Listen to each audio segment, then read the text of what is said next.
రోజులు గడుస్తున్న కొద్దీ వైసీపీ వాళ్ళు చేస్తున్న అరాచకాలు అన్నీ ఇన్ని కాదు.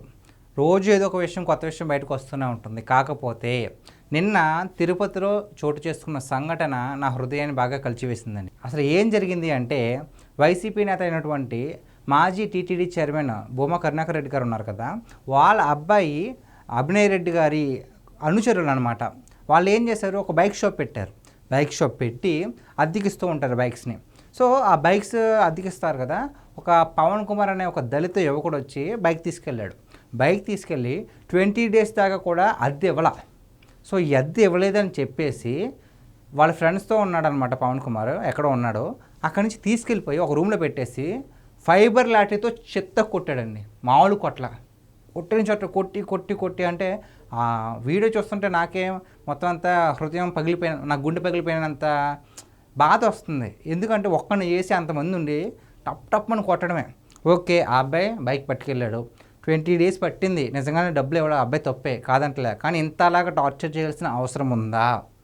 ఇంతలా గట్టిగా కొడతారా? ఇక్కడ ఇంకొక వికృత చేష్ట ఏంటంటే, వాళ్ళు కొడుతున్నప్పుడు వీడియో తీయడమే కాకుండా ఆ వీడియోని వాళ్ళ తల్లిదండ్రులకి, పవన్ కుమార్ అనే అబ్బాయికి తల్లిదండ్రులకు పెట్టి, మీ అబ్బాయి నాకు 5 లక్షలు బాకీ ఉన్నాడు, ఇస్తారా, లేదంటే మీ అబ్బాయి కిడ్నీ 2 తీసేసి మీ అమ్ముకుని శవాన్ని మీకు పార్సిల్ చేయమంటారా అని వీడియో పెట్టి మెసేజ్ పెట్టారంటండి. ఇంతకంటే దారుణం ఇంకెక్కడన్నా ఉంటుందా?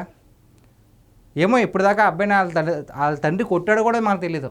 కొట్టే ఉంటాడు, వాళ్ళ తండ్రి కొట్టే హక్కు ఉంటుంది. కానీ వేరే వాళ్ళు కొడితే ఆ తండ్రికి ఎలా ఉంటుందండి వాళ్ళ కొడుకుని?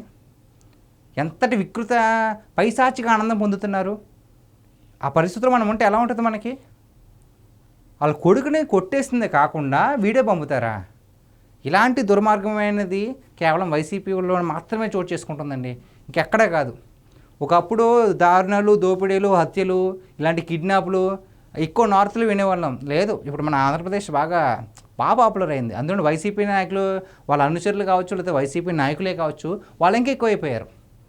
సో ఇది జరుగుతా ఏమని, ఇప్పుడు ఆ వీడియో పంపి 5 లక్షలు ఇస్తారా, లేదంటే 2 కిడ్నీలు అమ్మేయమంటారా? వీళ్ళ తండ్రి ఏం చేశాడు, పోలీస్ స్టేషన్కి వెళ్ళి కంప్లైంట్ ఇచ్చి ఆ వీడియో చూపించారు. దీని ద్వారా ఈ వీడియో ఇప్పుడు బయటకు వచ్చింది.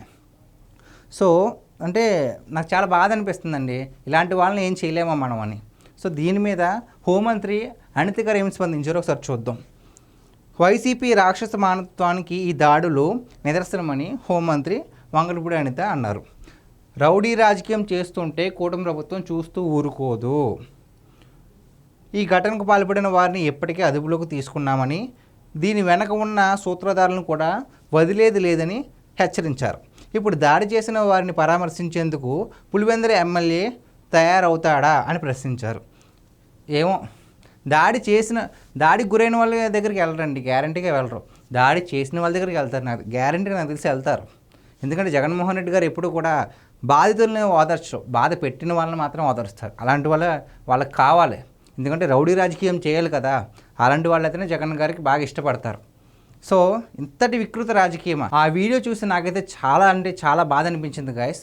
నిజంగా ఆ అబ్బాయిని అంతలా కొట్టిన వాళ్ళకి ఎటువంటి శిక్ష పడాలి అన్నది మీ విలువైన అభిప్రాయాన్ని కామెంట్ రూపంలో గ్యారంటీగా తెలియజేయండి.